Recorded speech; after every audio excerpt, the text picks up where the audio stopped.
नमस्कार, जय शिवराय. हे आहे आपलं गाव आणि आज 12 जानेवारी राष्ट्रमाता राजमाता जिजाऊंची जयंतीला जाण्याचा टाईम ठरला. थोडा उशीर झाला होता निघाला, परंतु गाडी नसल्यामुळं थोडंसं उशिरा निघालो. परंतु जायचं ठरलं म्हणजे आपलं असंच असतं, एकदा मनात आलं की लगेच निघलं. मित्राची गाडी भेटली. माझी गाडी थोडीशी खराब झालेली होती, त्यामुळे दूर जायची नाही म्हणून मित्राची गाडी घेतली आणि निघालो मग सिंदखेड राजाच्या दिशेनं.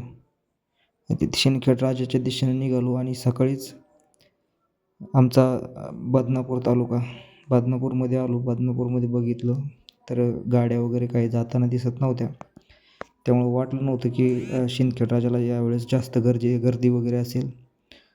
परंतु मग बदनापूरमध्ये आल्याच्यानंतर बदनापूरमधून निघालो. हा आमचा बदनापूर तालुका, जिथे आमच्या गावातले सगळे लोक बाजारला येतात आणि या ठिकाणावरून मस्त पद्धतीने बाजार वगैरे खरेदी करून घरी आणतात. म्हणजे हेच आमचं बदनापूर, आपलं बदनापूर. बदनापूरमधून आम्ही लागलो मग direct Sambhajinagar to Jalna highway या दिशेनं निघालो. बारक्याला म्हणलं चला थोडी फास्ट आपल्याला उशीर पडत नाही, त्यामुळे आम्ही आता डायरेक्ट जालन्यातून निघालो. मित्रांनो, माझा किस्सा असा झाला, यूट्यूबच्या नादानं माझ्याकडे लायसन होतं, परंतु मी गाडी आणायला बसलो नाही. मला वाटलं बारक्या गाडी आणेन आणि विकीला म्हटलं तू गाडी आण, मी मागं शूट करतो, मला ब्लॉग बनायचं आहे यूट्यूबसाठी. त्यातच आम्हाला पोलिसांनी धरलं आणि पहिल्या स्टार्टिंगला चांगलीच फाईन ठोकून दिली मित्रांनो. म्हणजे यूट्यूबच्या नादात चांगलाच आम्हाला या ठिकाणी फाईनचा दणका बसलेला आहे. मग काय निघालो पुढे. आता मारली का नाही मारली ती माहिती नाही, परंतु जा म्हटला तो. मग त्याच्यानंतर आम्ही निघालो. पुढे जात असताना सिंदखेड राजाच्या रस्त्याने आम्ही जोरदार पळत होतो, कारण की आम्हाला माहिती होतं उशीर खूप झालेला आहे. आपला प्रवास देखील 60-70 किलोमीटरचा होता. मग सिंदखेड राजाच्या दिशेनं निघालो असताना अचानक पुढे आम्हाला गर्दी दिसायला सुरुवात झाली. या ठिकाणी गर्दी दिसल्यामुळं आम्हाला वाटलं काहीतरी इथं घडलं आहे. परंतु आम्ही तिथं जात असतानाच बघितलं की लोक त्या ठिकाणी नाश्ता करत होते. मराठा समाज बांधवातील लोक असतील काही, अनेक लोक या ठिकाणी सिंदखेड राजाच्या दिशेने निघाले होते. मग त्यांच्या नाश्त्याची सोय या ठिकाणी उत्तम पद्धतीने केलेली आपल्याला पाहायला मिळाली.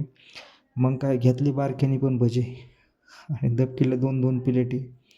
त्या ठिकाणी मस्त भजे नाश्ता वगैरे केला आणि ज्यांच्याकडून हे योगदान होतं त्यांचं देखील आपण बॅनर आपल्या चॅनलमध्ये दाखवलं, झारखंड कल्याण घाटावरती त्या ठिकाणी त्यांनी. आणि मित्रांनो, पुढे गेल्याच्यानंतर हा छोटा मुलगा आम्हाला भेटला. मुलाला विचारलं का बाळा कुठला आहे वगैरे, त्यांनी सांगितलं. मुलाला विचारलं शेती वगैरे किती आहे.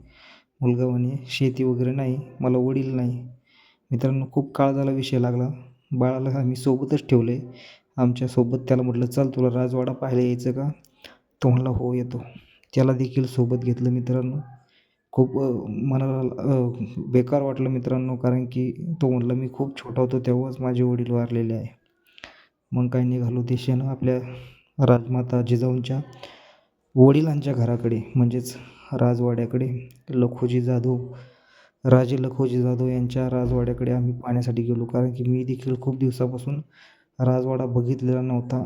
अनेक वर्ष झाली. मी छोटा असताना सिंदखेड राजाला गेलो होतो, मागील वर्षी गेलो होतो, परंतु जरांगे पाटलाच्या ताफ्यात असल्यामुळे कुठेही हिंडता येत नाही. पाटलाच्या ताफ्यासोबत काय आलो आणि जिजामाताचं दर्शन घेतलं आणि लगेच वापस निघालो, त्यामुळे कुठे हिंडता येत नव्हतं. यावेळेस निवांत गाडी घेऊन आपण या ठिकाणी आलो होतो. परंतु गावात आल्याच्यानंतर कळालं की कुठं जाऊ म्हणून कळालं. वाडा तर काही सापडाना, गाव तर भरपूर हिंडलो आहे. मग पुढे गेलो, विचारलो एक जणाला बाबा वाड्याकडे जायला रस्ता कोणता आहे. तिकडून देखील पोलिसांनी अडवलं, परंतु शॉर्टकट मारला. मग काय बघितलं तर वाडा दिसला समोर. इथं आलो मित्रांनो. इथं पहा काय चालू होतं.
काय मित्रांनो, इथं बघितला कार्यक्रम वगैरे छत्रपती शिवाजी महाराजांचं स्वरूप धारण केलेला व्यक्ती होता. म्हणजे राजाच्या रूपामध्ये होता. असं वाटत होतं की खरोखरच समोर आज छत्रपती शिवाजी महाराजच दिसतात. मग जिजामाताला वंदन करण्यासाठी त्यांच्या बाहेर असलेल्या स्मारकाला आम्ही हात जोडून पुढे वाडा बघण्यासाठी गेलो. हा छोटा मुलगा आपल्यासोबतच होता मित्रांनो. तर ह्या मुलाला आम्ही शेवटपर्यंत आमच्यासोबतच ठेवलं. बघितलं वाडा वगैरे आतमध्ये. वाड्यात निघालो. वाड्यामध्ये आम्ही पहिल्यांदा देखील आलो होतो, तर असंच वातावरण आम्ही बघितलं होतं. परंतु वाड्यामध्ये काही सिक्रेट गोष्टी ते मी आतापर्यंत बघितल्या नव्हत्या. आज बघितल्याच्या नंतर एकदम अचंबित झालो. वरती जेव्हा चढलो तेव्हा बघितलं की या ठिकाणी मोठ्या प्रकारची रांगोळ या ठिकाणी काढलेली होती. छत्रपती शिवाजी महाराज, माझे जाऊ आणि त्यांचे वडील राजे लखुजी जाधव यांचं सुंदर असं छायाचित्र काढलेलं होतं. आणि नंतर बघितलं तर इथं काय खाली घर होतं. हे जुनं शिवकालीन घर ज्या राजमाता आई जिजाऊ साहेबांच्या त्या ठिकाणी याच्यामध्ये वाड्यामध्ये हे घर आहे. मी आतापर्यंत बघितलं नव्हतं. नंतर ज्यावेळेला बघितलं त्यावेळेला सगळं आतमध्ये हिंडलो. एकदम जबरदस्त आहे मित्रांनो. या ठिकाणी जर तुम्ही गेले तर एक वेळा नक्की पाहायला जा.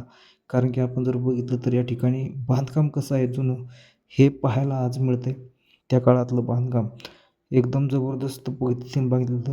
मी तर वाकून बघितलं नेमकं हे कशासाठी आहे, तर हे फक्त उजाड येण्यासाठी बाहेरून अशा खिडक्या आहे मित्रांनो. आणि या ठिकाणी हा राजवाडा बघितल्याच्या नंतर ही गुफा देखील तुम्ही जे त्यांचं खालचं तळघर आहे हे तळघर देखील पाहायला विसरू नका.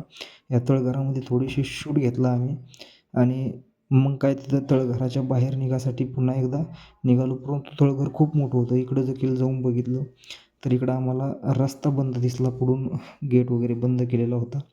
पोलीस बंदोबस्त होता त्या ठिकाणी. मग काय तिथून आम्ही निघालो बाहेर. हे बघा आपण जे वाड्यामध्ये गेल्याच्या नंतर हे जे दगड आहेत याच्या खाली ही तळघर आहे. ते तळघर वगैरे बघितलं. मग नंतर काय इकडे राजांचा जो महल आहे ज्या ठिकाणी आपण आता कसं म्हणतो की सभागृह, तसं त्या पद्धतीचं हे सभागृह होतं. आणि मग तिथून जिजाऊ सृष्टीला आम्ही पुन्हा एकदा निघालो. जिजामाताच्या सृष्टीवरती आलो आणि इथं आल्याच्या नंतर जिजामातांना वंदन केलं. वंदन केल्याच्या नंतर संपूर्ण पब्लिक एकदा तुम्हाला दाखवतो. या ठिकाणी भरपूर अशी पब्लिक सिंदखेड राजामध्ये आलेली होती. अनेक नेते, मोठामोठाले मंत्री देखील या ठिकाणी येत होते मित्रांनो. परंतु मागच्या वर्षी पाटलासोबत आल्यामुळं आता वाटत होतं की ह्या वर्षी देखील जरांगे पाटील 100% येणार. आणि तसं म्हणत नाही मित्रांनो. तर 4 वाजेपर्यंत हिंडलो. खूप हिंडलो वगैरे आणि त्यानंतर बघितलं घरी जाण्याचा टाईम झाला. परंतु त्या टप्प्यातच असं झालं की आम्ही बाहेर येणं आणि जरांगे पाटलाचा ताप आला ना असा आरडाओरडा सुरू झाला मित्रांनो. तुम्ही एकदा बघाच की पाटलाचा ताप आल्यानंतर एकाही मंत्र्याच्या मागं कोण नव्हतं. पण पाटील आले आणि जोरदार